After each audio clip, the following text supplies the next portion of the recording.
ॐ श्री अघोराष्टकम्। कालाभ्रोत्पलकालगात्रमनलज्वालोर्ध्वकेशोज्ज्वलम् दंष्ट्राद्यस्फुटदोष्ठबिम्बमनलज्वालोग्रनेत्रत्रयम् रक्ताकुरकरक्तमाल्यरचितं रक्तानुलेपप्रियम् वन्देभीष्टफलाप्ताङ्घ्रिकमलघोरास्त्रमन्त्रेश्वरम्। जङ्घालम्बितकिङ्किणिमणिगणप्रालम्बीमालार्चितं डमरुं पिशाचमनिशं शूलं च मूलङ्करै घण्टाखेटकपालशूलकयुतं वामस्थिते बिभ्रतं वन्देभीष्टफलाप्तैङ्घ्रिकमले घोरास्त्रमन्त्रेश्वरम्। नागेन्द्रावृतमूर्धजस्थितगलश्रीहस्तपादाम्बुजम् श्रीमद्दोहकटिकुक्षिपार्श्वमभितो नागोपवीतावृतम् लुतावृश्चिकराजराजितमहाराङ्कितोरस्थलम् वन्देभीष्टफलाप्तैङ्घ्रिकमले घोरास्त्रमन्त्रेश्वरम्। धृत्वा पाशुपतास्त्रनाम कृपया यत्कुण्डलिप्राणिनां पाशाने क्षुरिकास्त्रपाशदलितग्रन्थिं शिवास्त्रावयम्। विघ्नाकाङ्क्षिपदं प्रसादनिरतं सर्वापदां तारकम् वन्देभीष्टफलाप्तैङ्घ्रिकमले घोरास्त्रमन्त्रेश्वरम्। घोराघोरतराननं स्फुटदृशं सम्प्रस्फुरच्चुलकं प्राज्यान्वृत्तस्वरूपकं चटचज्ज्वालाग्नितेजककचम् प्रचटत्कृतास्त्रगृण्डमालान्वितम् वन्देभीष्टफलाप्तैङ्घ्रिकमले घोरास्त्रमन्त्रेश्वरम्। भक्तानिष्टकदुष्टसर्पदुरितप्रध्वंसनोद्योगयुक् हस्ताग्रं फणिबद्धहस्तचरणं प्रारब्धयात्रापरम्। स्वावृत्त्या स्थितभीषणाङ्कनिकरप्रारब्धसौभाग्यकम् वन्देभीष्टफलाप्तैङ्घ्रिकमले घोरास्त्रमन्त्रेश्वरम्। यन्मन्त्राक्षरलाज्जितापघनवन्मर्त्याश्च वज्रार्चिषो भूतप्रेतपिशाचराक्षसकला निर्घातपाता इव उत्सन्नाश्च भवन्ति सर्वदुरितप्रोच्चाटनोत्पादकम् वन्देभीष्टफलाप्तैङ्घ्रिकमले घोरास्त्रमन्त्रेश्वरम्। यद्ध्यानो ध्रुवपुरुषोषितग्रहग्रामस्थिरास्थायिनो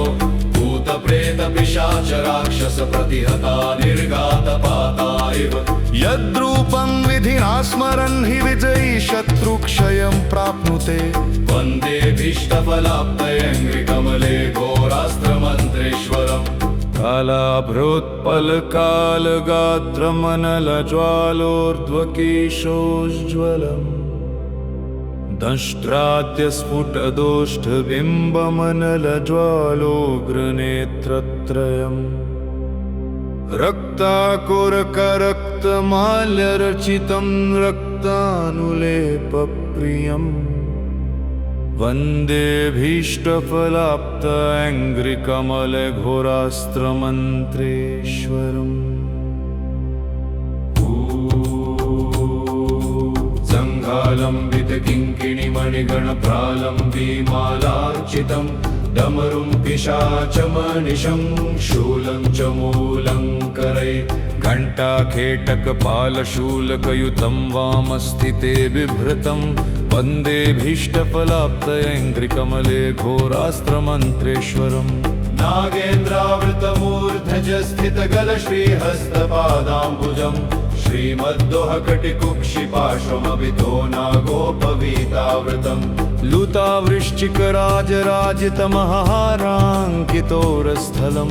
वन्देभीष्टफलाप्तैङ्घ्रिकमले घोरास्त्रमन्त्रेश्वरम्। धृत्वा पाशुपतास्त्रनाम कृपया यत्कुण्डलिप्राणिनां पाशाने क्षुरिकास्त्रपाशदलितग्रन्थिं शिवास्त्रावयम्। विघ्नाकाङ्क्षिपदं प्रसादनिरतं सर्वापदां तारकम् वन्देभीष्टफलाप्तैङ्घ्रिकमले घोरास्त्रमन्त्रेश्वरम्। घोराघोर घोरघोरतराननं स्फुटदृशं सम्प्रस्फुरच्चुलकं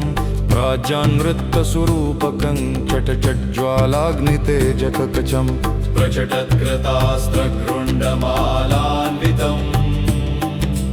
वन्दे भीष्टफलाप्तयङ्घ्रिकमले घोरास्त्रमन्त्रेश्वरम् भक्तानिष्टकदुष्टसर्पदुरितप्रध्वंसनोद्योगयुक् हस्ताग्रं फणिबद्धहस्तचरणं प्रारब्धयात्रापरम् स्वावृत्त्या स्थितभीषणाङ्कनिकरप्रारब्धसौभाग्यकम् वन्दे भीष्टफलाप्तयङ्घ्रिकमले घोरास्त्रमन्त्रेश्वरम्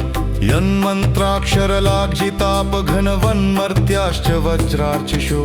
भूतप्रेतपिशाचराक्षसकला निर्घातपाता इव उत्सन्नाश्च भवन्ति सर्वदुरितप्रोच्चाटनोत्पादकं वन्दे भीष्टफलाप्तयङ्घ्रिकमले घोरास्त्रमन्त्रेश्वरम् यद्ध्यानो ध्रुवपुरुषोषितगृहग्रामस्थिरास्थायिनो भूतप्रेतपिशाचराक्षसप्रतिहता निर्घातपाता इव यद्रूपं विधिना स्मरन् हि विजयी शत्रुक्षयं प्राप्नुते वन्दे भीष्टफलाप्तयङ्घ्रिकमले घोरास्त्रमन्त्रेश्वरम्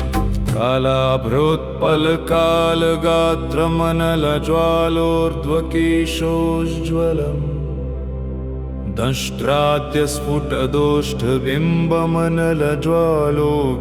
दंष्ट्राद्यस्फुटदोष्ठबिम्बमनलज्वालोग्रनेत्रत्रयम्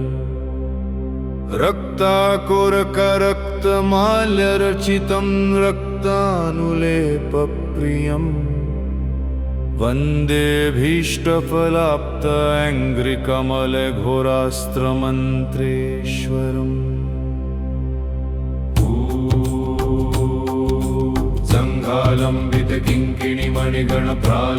सङ्घालम्बितकिङ्किणिमणिगणप्रालम्बीमालार्चितं डमरुं पिशाचमनिशं शूलं च मूलं करैत् घण्टाखेटकपालशूलकयुतं वामस्थिते बिभ्रतं वन्दे भीष्टफलाप्तयङ्घ्रिकमले घोरास्त्रमन्त्रेश्वरम् नागेन्द्रावृतमूर्धजस्थितगलश्रीहस्तपादाम्बुजम् श्रीमद्दोहकटिकुक्षिपार्श्वमभितो नागोपवीतावृतम् लुतावृश्चिकराजराजितमहाराङ्कितोरस्थलं वन्दे भीष्टफलाप्तयङ्घ्रिकमले घोरास्त्रमन्त्रेश्वरम् धृत्वा पाशुपतास्त्रनाम कृपया यत्कुण्डलिप्राणिनां पाशाने क्षुरिकास्त्रपाशदलितग्रन्थिं शिवास्त्रावयम् विघ्नाकाङ्क्षिपदं प्रसादनिरतं सर्वापदां तारकं वन्दे भीष्टफलाप्तयङ्घ्रिकमले घोरास्त्रमन्त्रेश्वरम् घोराघोरतराननं स्फुटदृशं सम्प्रस्फुरच्चुलकं प्राज्यान्नृत्तस्वरूपकं चटचज्ज्वालाग्नितेजककचं प्रचटत्कृतास्त्रगृण्डमालान्वितम् वन्दे भीष्टफलाप्तयङ्घ्रिकमले घोरास्त्रमन्त्रेश्वरम् भक्तानिष्टकदुष्टसर्पदुरितप्रध्वंसनोद्योगयुक् हस्ताग्रं फणिबद्धहस्तचरणं प्रारब्धयात्रापरम् स्वावृत्त्या स्थितभीषणाङ्कनिकरप्रारब्धसौभाग्यकम् वन्दे भीष्टफलाप्तयङ्घ्रिकमले घोरास्त्रमन्त्रेश्वरम् यन्मन्त्राक्षरलाज्जितापघनवन्मर्त्याश्च वज्रार्चिषो भूतप्रेतपिशाचराक्षसकला निर्घातपाता इव उत्सन्नाश्च भवन्ति सर्वदुरितप्रोच्चाटनोत्पादकं वन्दे भीष्टफलाप्तयङ्घ्रिकमले घोरास्त्रमन्त्रेश्वरम् यद्ध्यानो ध्रुवपुरुषोषितगृहग्रामस्थिरास्थायिनो भूतप्रेतपिशाचराक्षसप्रतिहता निर्घातपाता इव यद्रूपं विधिना स्मरन् हि विजयी शत्रुक्षयं प्राप्नुते वन्दे भीष्टफलाप्तयङ्घ्रिकमले घोरास्त्रमन्त्रेश्वरम्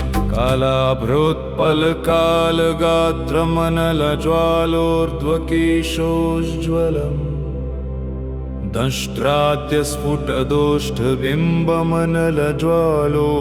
दंष्ट्राद्यस्फुटदोष्ठबिम्बमनलज्वालोग्रनेत्रत्रयम् रक्ताकुरकरक्तमाल्यरचितं रक्तानुलेपप्रियम् वन्देऽभीष्टफलाप्तैङ्घ्रिकमलघोरास्त्रमन्त्रेश्वरम्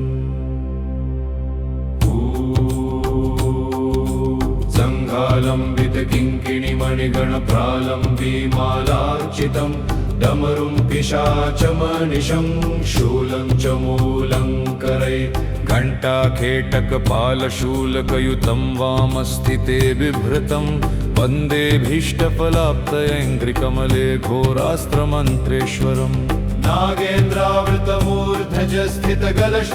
नागेन्द्रावृतमूर्धजस्थितगलश्रीहस्तपादाम्बुजं श्रीमद्दोहकटिकुक्षिपार्श्वमभितो नागोपवीतावृतम् लुतावृश्चिकराजराजितमहाराङ्कितोरस्थलं वन्देऽभीष्टफलाप्तैङ्घ्रिकमले घोरास्त्रमन्त्रेश्वरम् धृत्वा पाशुपतास्त्रनाम कृपया यत्कुण्डलिप्राणिनां पाशाने क्षुरिकास्त्रपाशदलितग्रन्थिं शिवास्त्रावयम् विघ्नाकाङ्क्षिपदं प्रसादनिरतं सर्वापदां तारकम् वन्देऽभीष्टफलाप्तैङ्घ्रिकमले घोरास्त्रमन्त्रेश्वरम् घोराघोरतराननं स्फुटदृशं सम्प्रस्फुरच्चुलकं प्राज्यान्नृत्तस्वरूपकं चटचज्ज्वालाग्नितेजककचम् प्रचटत्कृतास्त्रगृण्डमालान्वितम् वन्देऽभीष्टफलाप्तैङ्घ्रिकमले घोरास्त्रमन्त्रेश्वरम् भक्तानिष्टकदुष्टसर्पदुरितप्रध्वंसनोद्योगयुक् हस्ताग्रं फणिबद्धहस्तचरणं प्रारब्धयात्रापरम् स्वावृत्त्या स्थितभीषणाङ्कनिकरप्रारब्धसौभाग्यकम् वन्देऽभीष्टफलाप्तैङ्घ्रिकमले घोरास्त्रमन्त्रेश्वरम् यन्मन्त्राक्षरलाज्जितापघनवन्मर्त्याश्च वज्रार्चिषो भूतप्रेतपिशाचराक्षसकला निर्घातपाता इव उत्सन्नाश्च भवन्ति सर्वदुरितप्रोच्चाटनोत्पादकम् वन्देऽभीष्टफलाप्तैङ्घ्रिकमले घोरास्त्रमन्त्रेश्वरम् यद्ध्यानो ध्रुवपुरुषोषितगृहग्रामस्थिरास्थायिनो भूतप्रेतपिशाचराक्षसप्रतिहता निर्घातपाता इव यद्रूपं विधिना स्मरन् हि विजयी शत्रुक्षयं प्राप्नुते वन्देऽभीष्टफलाप्तैङ्घ्रिकमले घोरास्त्रमन्त्रेश्वरम्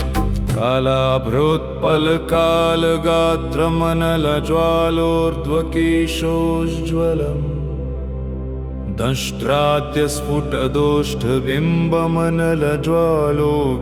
दंष्ट्राद्यस्फुटदोष्ठबिम्बमनलज्वालोग्रनेत्रत्रयम् रक्ताकुरकरक्तमाल्यरचितं रक्तानुलेपप्रियम् वन्देऽभीष्टफलाप्तैङ्घ्रिकमले घोरास्त्रमन्त्रेश्वरम्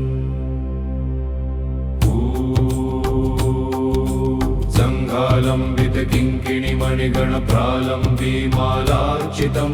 डमरुं पिशाचमनिशं शूलं च मूलं करे घण्टाखेटकपालशूलकयुतं वामस्थिते बिभृतं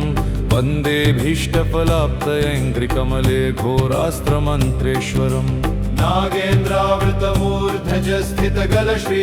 नागेन्द्रावृतमूर्धजस्थितगलश्रीहस्तपादाम्बुजं श्रीमद्दोहकटिकुक्षिपार्श्वमभितो नागोपवीतावृतम् लुतावृश्चिकराजराजितमहाराङ्कितोरस्थलं वन्देऽभीष्टफलाप्तैङ्घ्रिकमले घोरास्त्रमन्त्रेश्वरम् धृत्वा पाशुपतास्त्रनाम कृपया यत्कुण्डलिप्राणिनां पाशाने क्षुरिकास्त्रपाशदलितग्रन्थिं शिवास्त्रावयम् विघ्नाकाङ्क्षिपदं प्रसादनिरतं सर्वापदां तारकम् वन्देऽभीष्टफलाप्तैङ्घ्रिकमले घोरास्त्रमन्त्रेश्वरम् घोराघोरतराननं स्फुटदृशं सम्प्रस्फुरच्चुलकं प्राज्यान्नृत्तस्वरूपकं चटचज्ज्वालाग्नितेजककचम् प्रचटत्कृतास्त्रगृण्डमालान्वितम्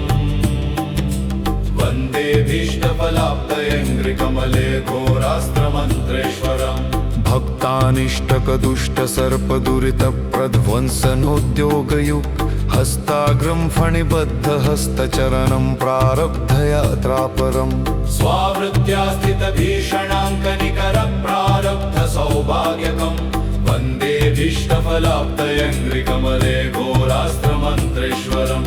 यन्मन्त्राक्षरलाज्जितापघनवन्मर्त्याश्च वज्रार्चिषु भूतप्रेतपिशाचराक्षसकला निर्घातपातायैव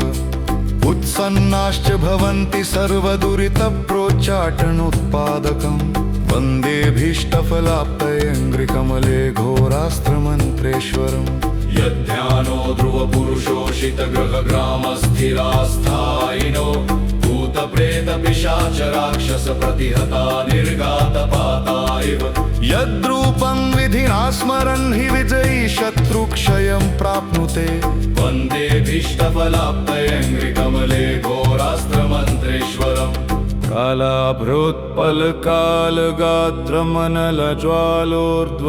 कालाभृत्पलकालगात्रमनलज्वालोर्ध्वकेशोज्ज्वलम्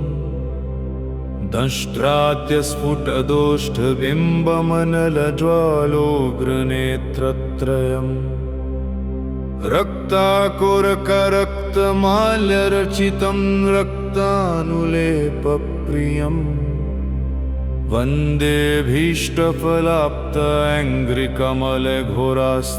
वन्देऽभीष्टफलाप्तयङ्घ्रिकमलघोरास्त्रमन्त्रेश्वरम्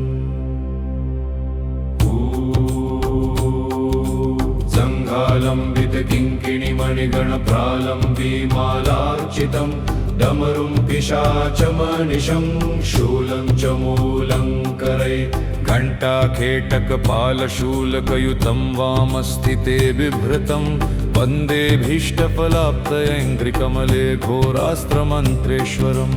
नागेन्द्रावृतमूर्धजस्थितगलश्रीहस्तपादाम्बुजम् श्रीमद्दोहकटिकुक्षिपार्श्वमभितो नागोपवीतावृतम् लुतावृश्चिकराजराजितमहाराङ्कितोरस्थलम् वन्देऽभीष्टफलाप्तयङ्घ्रिकमले घोरास्त्रमन्त्रेश्वरम् धृत्वा पाशुपतास्त्रनाम कृपया यत्कुण्डलिप्राणिनाम् पाशाने क्षुरिकास्त्रपाशदलितग्रन्थिं शिवास्त्रावयम् विघ्नाकाङ्क्षिपदं प्रसादनिरतं सर्वापदां तारकम् वन्देऽभीष्टफलाप्तयङ्घ्रिकमले घोरास्त्रमन्त्रेश्वरम्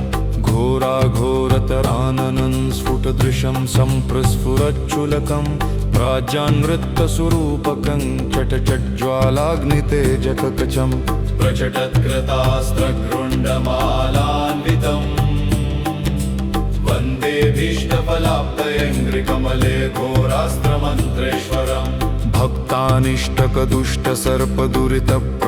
भक्तानिष्टकदुष्टसर्पदुरितप्रध्वंसनोद्योगयुक् हस्ताग्रं फणिबद्धहस्तचरणं प्रारब्धयात्रापरम् स्वावृत्त्या स्थितभीषणाङ्कनिकरप्रारब्धसौभाग्यकम्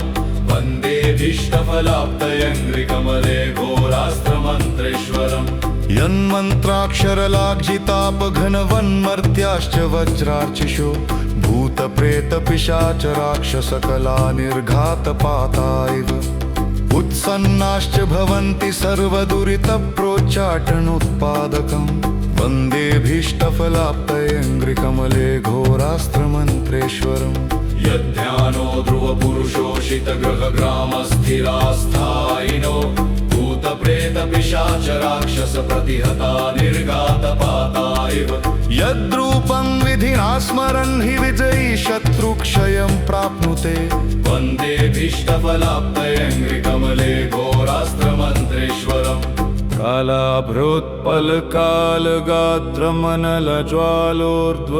कालाभृत्पलकालगात्रमनलज्वालोर्ध्वकेशोज्ज्वलम्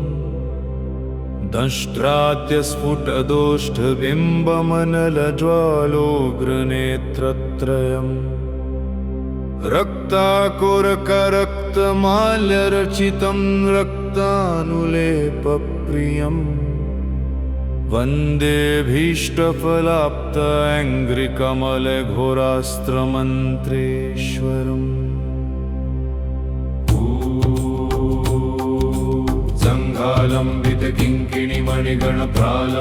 जङ्घालम्बितकिङ्किणिमणिगणप्रालम्बीमालार्चितं डमरुं पिशाचमनिशं शूलं च मूलं करैः घण्टाखेटकपालशूलकयुतं वामस्थिते बिभृतं वन्देभीष्टफलाप्तयैन्द्रिकमले घोरास्त्रमन्त्रेश्वरम् नागेन्द्रावृतमूर्धजस्थितगलश्रीहस्तपादाम्बुजं श्रीमद्दोहकटिकुक्षिपार्श्वमभितो नागोपवीतावृतम् लुतावृश्चिकराजराजितमहाराङ्कितोरस्थलं वन्देभीष्टफलाप्तयैन्द्रिकमले घोरास्त्रमन्त्रेश्वरम् धृत्वा पाशुपतास्त्रनाम कृपया यत्कुण्डलिप्राणिनां पाषाणे क्षुरिकास्त्रपाशदलितग्रन्थिं शिवास्त्राभयम् विघ्नाकाङ्क्षिपदं प्रसादनिरतं सर्वापदां तारकम् वन्देभीष्टफलाप्तयैन्द्रिकमले घोरास्त्रमन्त्रेश्वरम् घोराघोरतराननं स्फुटदृशं सम्प्रस्फुरच्चुलकं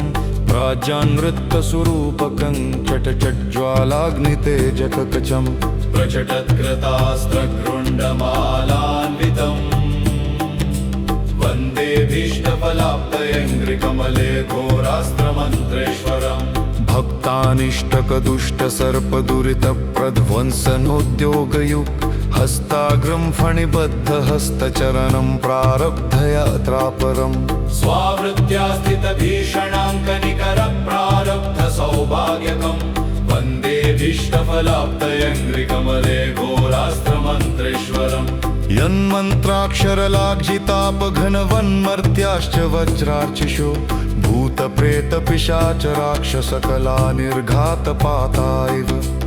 उत्सन्नाश्च भवन्ति सर्वदुरितप्रोच्चाटनोत्पादकम् वन्देभीष्टफलाप्तयैन्द्रिकमले घोरास्त्रमन्त्रेश्वरम् यद्ध्यानो ध्रुवपुरुषोषितगृहग्रामस्थिरास्थायिनो भूतप्रेतपिशाचराक्षसप्रतिहता निर्घातपाता इव यद्रूपं विधिना स्मरन् हि विजयी शत्रुक्षयं प्राप्नुते वन्देभीष्टफलाप्तयैन्द्रिकमले घोरास्त्रमन्त्रेश्वरम्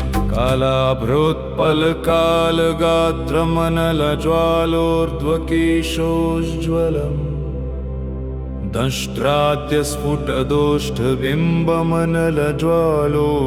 दंष्ट्राद्यस्फुटदोष्ठबिम्बमनलज्वालोग्रनेत्रत्रयम् रक्ताकुरकरक्तमाल्यरचितं रक्तानुलेपप्रियम् वन्देभीष्टफलाप्तयैन्द्रिकमले घोरास्त्रमन्त्रेश्वरम्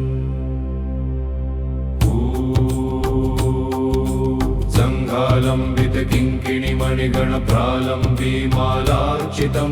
डमरुं पिशाचमनिशं शूलं च मूलं करैः घण्टाखेटकपालशूलकयुतं वामस्थिते बिभृतं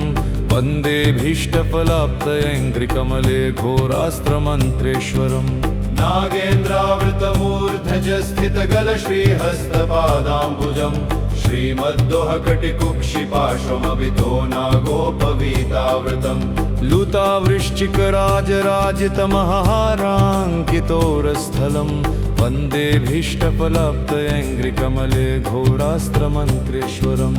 धृत्वा पाशुपतास्त्रनाम कृपया यत्कुण्डलिप्राणिनां पाषाणे क्षुरिकास्त्रपाशदलितग्रन्थिं शिवास्त्राभयम् विघ्नाकाङ्क्षिपदं प्रसादनिरतं सर्वापदां तारकम् वन्देभीष्टफलाप्तयैन्द्रिकमले घोरास्त्रमन्त्रेश्वरम् घोराघोरतराननं स्फुटदृशं सम्प्रस्फुरच्चुलकं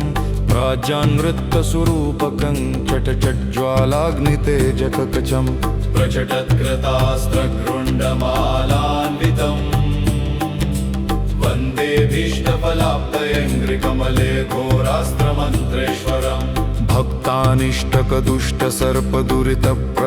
भक्तानिष्टकदुष्टसर्पदुरितप्रध्वंसनोद्योगयुक् हस्ताग्रं फणिबद्धहस्तचरणं प्रारब्धयात्रापरम् स्वावृत्त्या स्थितभीषणाङ्कनिकरप्रारब्धसौभाग्यकम् वन्देभीष्टफलाप्तयैन्द्रिकमले घोरास्त्रमन्त्रेश्वरम् यन्मन्त्राक्षरलाज्जितापघनवन्मर्त्याश्च वज्रार्चिषो भूतप्रेतपिशाच राक्षसकला निर्घातपाता इव उत्सन्नाश्च भवन्ति सर्वदुरितप्रोच्चाटनोत्पादकम् वन्देऽभीष्टफलाप्तयेऽङ्घ्रिकमले घोरास्त्रमन्त्रेश्वरम् यद्ध्यानो ध्रुवपुरुषोषितगृहग्रामस्थिरास्थायिनो भूतप्रेतपिशाच राक्षसप्रतिहता निर्घातपाता इव यद्रूपं विधिना स्मरन् हि विजयी शत्रुक्षयं प्राप्नुते वन्देऽभीष्टफलाप्तयेऽङ्घ्रिकमले घोरास्त्रमन्त्रेश्वरम्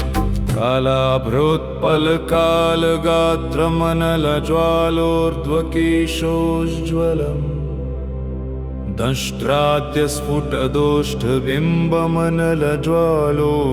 दंष्ट्राद्यस्फुटदोष्ठबिम्बमनलज्वालोग्रनेत्रत्रयम् रक्ताकुरकरक्तमाल्यरचितं रक्तानुलेपप्रियम्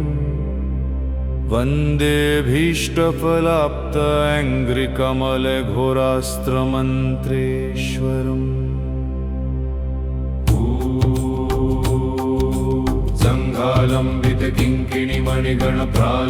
सङ्घालम्बितकिङ्किणिमणिगणप्रालम्बीमालार्चितं डमरुं पिशाचमनिशं शूलं च मूलं करे घण्टाखेटकपालशूलकयुतं वामस्थिते बिभृतं वन्देऽभीष्टफलाप्तयेऽङ्घ्रिकमले घोरास्त्रमन्त्रेश्वरम्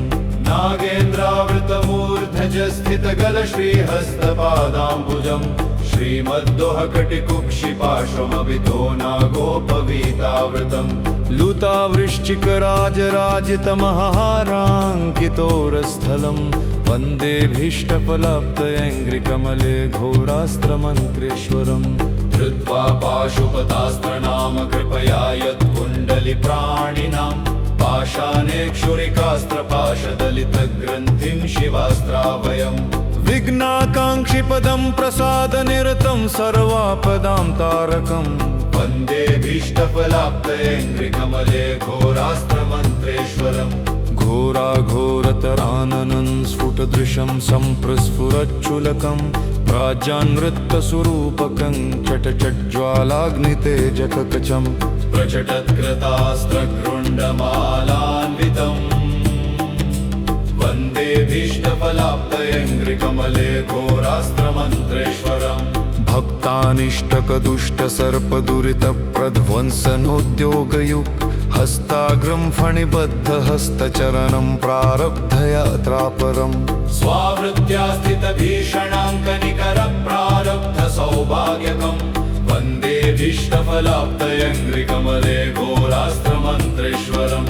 यन्मन्त्राक्षरलाज्जितापघनवन्मर्त्याश्च वज्रार्चिषो भूतप्रेतपिशाच राक्षसकला निर्घातपाता इव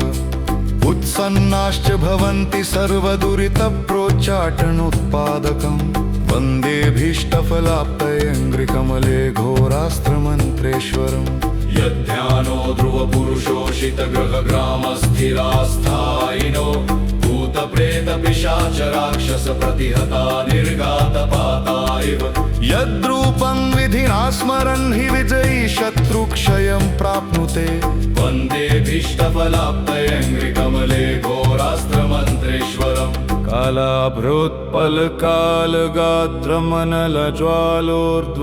कालाभृत्पलकालगात्रमनलज्वालोर्ध्वकेशोज्ज्वलम्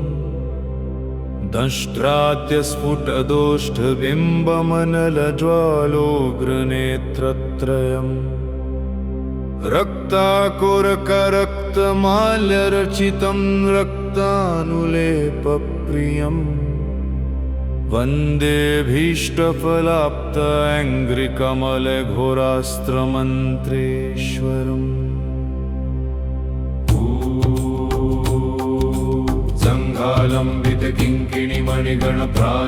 सङ्घालम्बितकिङ्किणिमणिगणप्रालम्बीमालार्चितं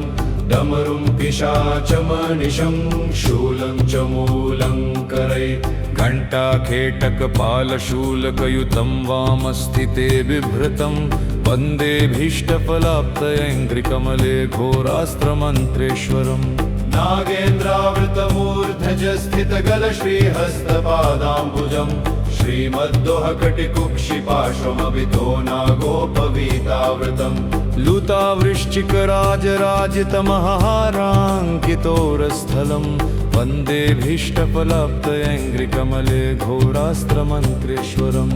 धृत्वा पाशुपतास्त्रनाम कृपया यत्कुण्डलिप्राणिनाम् पाषाणे क्षुरिकास्त्रपाशदलितग्रन्थिं शिवास्त्राभयम् विघ्नाकाङ्क्षिपदं प्रसादनिरतं सर्वापदां तारकम् वन्देभीष्टफलाप्तयङ्घ्रिकमले घोरास्त्रमन्त्रेश्वरम् घोराघोरतराननं स्फुटदृशं सम्प्रस्फुरच्चुलकं प्राज्यान्वृत्तस्वरूपकं चटचज्ज्वालाग्नितेजककचम् प्रचटत्कृतास्त्रगृण्डमालान्वितम् वन्देभीष्टफलाप्तयङ्घ्रिकमले घोरास्त्रमन्त्रेश्वरम् भक्तानिष्टकदुष्टसर्पदुरितप्रध्वंसनोद्योगयुक् हस्ताग्रं फणिबद्धहस्तचरणं प्रारब्धयात्रापरम् स्वावृत्त्या स्थितभीषणाङ्कनिकरप्रारब्धसौभाग्यकम् वन्देभीष्टफलाप्तयङ्घ्रिकमले घोरास्त्रमन्त्रेश्वरम् यन्मन्त्राक्षरलाज्जितापघनवन्मर्त्याश्च वज्रार्चिषो भूतप्रेतपिशाचराक्षसकला निर्घातपाता इव उत्सन्नाश्च भवन्ति सर्वदुरितप्रोच्चाटनोत्पादकम् वन्देभीष्टफलाप्तयङ्घ्रिकमले घोरास्त्रमन्त्रेश्वरम् यद्ध्यानो ध्रुवपुरुषोषितगृहग्रामस्थिरास्थायिनो भूतप्रेतपिशाचराक्षसप्रतिहता निर्घातपाता इव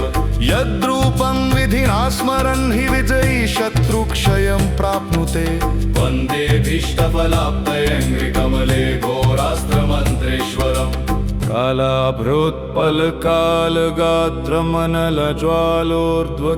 कालाभृत्पलकालगात्रमनलज्वालोर्ध्वकेशोज्ज्वलम्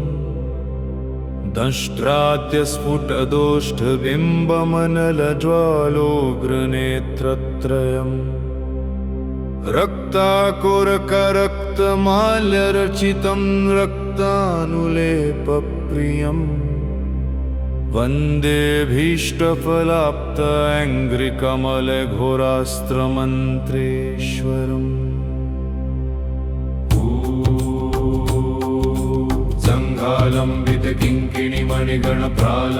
सङ्घालम्बितकिङ्किणिमणिगणप्रालम्बीमालार्चितम् डमरुं पिशाचमनिशं शूलं च मूलं करे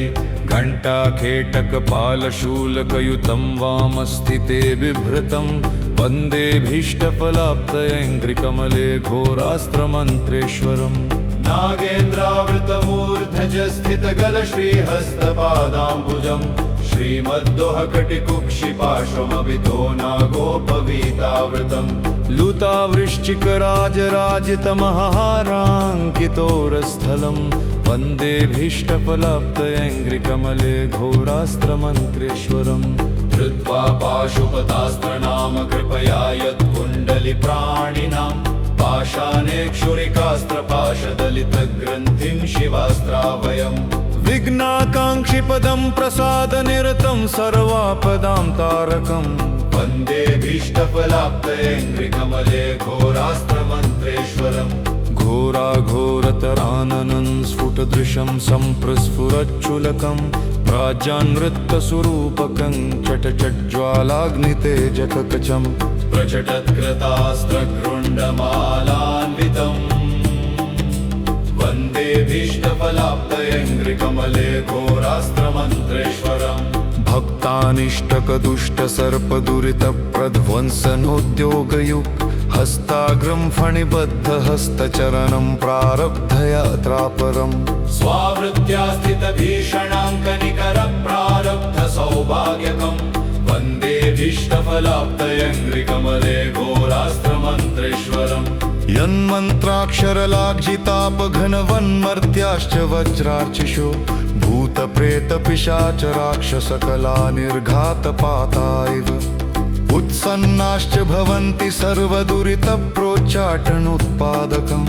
वन्देभीष्टफलाप्तयङ्घ्रिकमले घोरास्त्रमन्त्रेश्वरम् यद्ध्यानो ध्रुवपुरुषोषितगृहग्रामस्थिरास्थायिनो भूतप्रेतपिशाचराक्षसप्रतिहता निर्घातपाता इव यद्रूपं विधिना स्मरन् हि विजयी शत्रुक्षयं प्राप्नुते वन्देभीष्टफलाप्तयङ्घ्रिकमले घोरास्त्रमन्त्रेश्वरम् श्रियघोराष्टकम्